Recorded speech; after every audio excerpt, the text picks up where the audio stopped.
Hello good people of YouTube and welcome to my channel. This is going to be a quick video because I haven't posted for a while. I just wanted to do a hobby update on these two guys, which some of you will recognize if you've been following my videos or looking at any of the posts that I've done on Facebook or Instagram.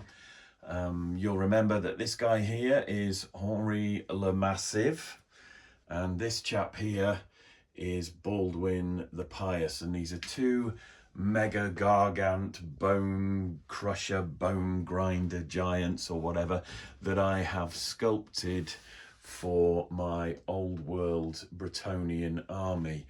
There are several videos that I've done featuring these guys, and this is the final video before I get the paints out. And basically what I wanted to show you was just what I'd done with Baldwin here before I commit to painting him. As you can see, I'm not at the dining room table for this video. I've managed to clear off my painting desk, and that means the brushes are going to come out. Baldwin, as you know, if you've been keeping track of what I've been doing, has a magnetic hairdo. So I can actually field him without any hair at all. So I drilled a hole in the top of his head, slapped a magnet in there, and this version I will probably use if I'm fielding the giant with a Dogs of War army or an Empire army.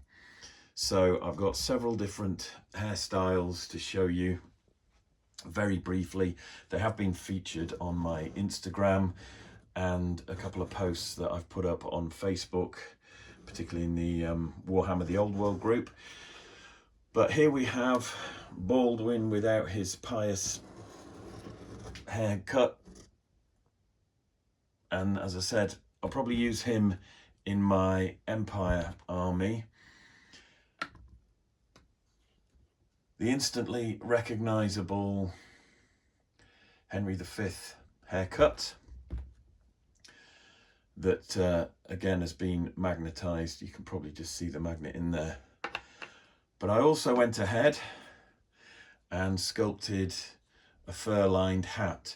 Now there is actually some foil in there. That I used that foil on Baldwin's head so that when I was sculpting the kind of shape, the skull cap that I needed to create the hat, it wasn't going to stick. And also there's a magnet in there. I don't know if you can see. You can just see roughly where it is. So the foil is just all that remains. I couldn't peel that off of the sheet that I used just to keep the head separate from the hat. So that was sculpted with a magnet in it. And the variation in colour is because I've been mixing green stuff with milliput and also some brown stuff.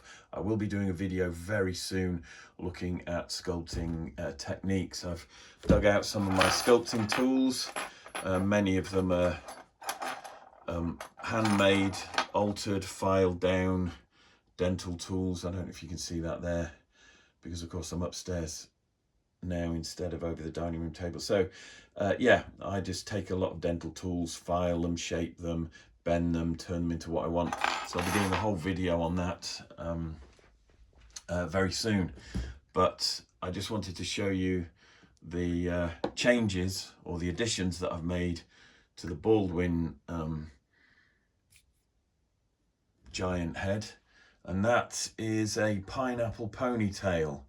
Again, magnetized, so it sits on there quite nicely. Certainly strong enough for it to remain in place during play if I'm having a game.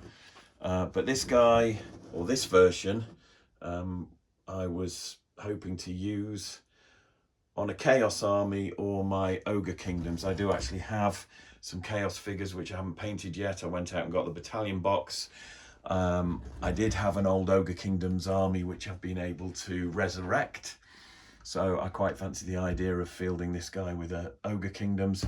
So there's the pineapple ponytail, there's the fur-lined hat.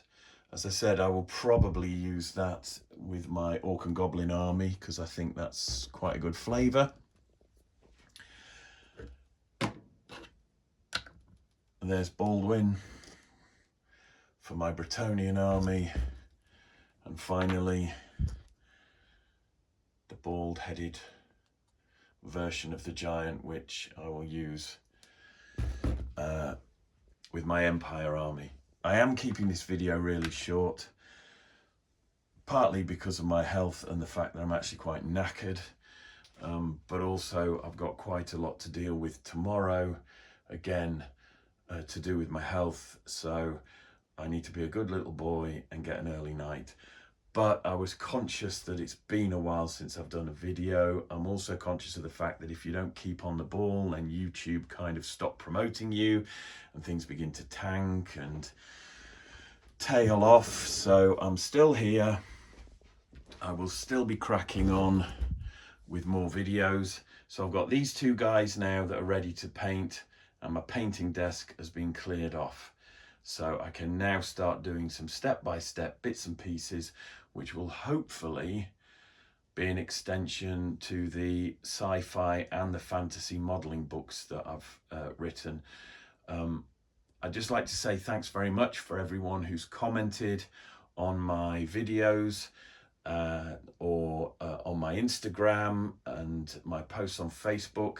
Really do appreciate the interest in the creative work that I do. So yeah, please keep commenting. If you haven't liked this video, please do. Please subscribe to my channel if you haven't already. All of it helps. It just tells YouTube that I'm a valid human being, and it keeps my stuff to the forefront of what's going on out there. So sorry this is as short as it is, guys. I will just give you a quick body tour of both the giants before I sign off. But yeah, I just wanted to do a quick update. So whilst we're here and the lighting is perhaps a bit better, this version of Baldwin here, I'll just try and get that horse back in place. It's maybe not as clear as it could be when it's painted, but again, that's been magnetized there. So when Baldwin's fighting for the Bretonnians, I don't think he'll be having a dead horse for lunch, which is why I've put a magnet in that. Instead, he might be carrying a wild boar, and vice versa for Henri le Massive. But yeah, anyway, let's just get this camera down low so you can see the fur on the shoes. I actually created that with some pointy tweezers, put the green stuff on fairly thick, and then just squeezed each of the kind of clumps of fur out with tweezers. I will of course be doing some videos on how to model and sculpt with green stuff. There are a few bits and pieces in the fantasy and the sci-fi book that I've written, just hints and tips on converting models and adding bits of detail. I know I've talked about this before, and I've had obviously some comments from people who are interested, but I'll be talking about making rope and all the other bits of detail that you can see here on Baldwin. I also have, I'll try and reach them now while I've got the camera out, because again I'll be featuring these. Here I've made a wire armature, and the reason I'm bringing this up now is because this is for Middle Earth, and it's actually going to be a tree man. So obviously looking at Baldwin's club there reminded me that that's the next project I have on my sculpting desk, if you like. So I've got 4 of those. Now I just use an old little drinks bottle. You can get these shots from like health food shops, ginger shots, turmeric shot, that kind of thing. That is a little drinks bottle which I fill with sand, and then I've got a cork on there. I'll be going through all of this in great detail when I do my sculpting video, which I can now do obviously because I've got my desk cleared. But I've made an armature there just out of regular garden wire, quite tall because it's going to be a tree man, so he's a little bit bigger than the Middle-earth Treebeard figure, for those of you who are familiar with those models. If you're not familiar with those models, then he's about as tall as the regular plastic Games Workshop Giant. Sorry, just wandering there with the camera while I pick this model up just for scale. So you can see there roughly what size that will be.